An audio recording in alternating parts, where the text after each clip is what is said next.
Hello everyone, welcome back to Initial Solution. In this video tutorial, I will show you how to turn on birthday notifications on Facebook. So let's start the video.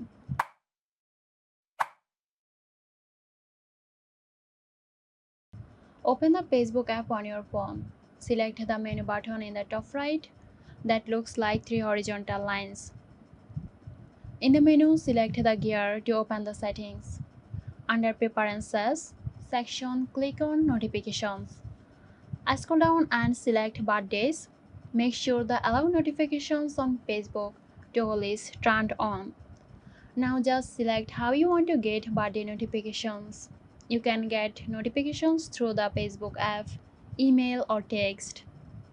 Your settings will automatically be saved and you will start receiving birthday notification based on your selected preferences. So there you have it. If you found this tutorial helpful, give us a like and subscribe to our channel for more helpful tutorials. This video is sponsored by Girosoft. Girosoft offers graphic design, UI UX design, digital marketing and web development. Elevate your brand with Girosoft today. For more details, check the description box.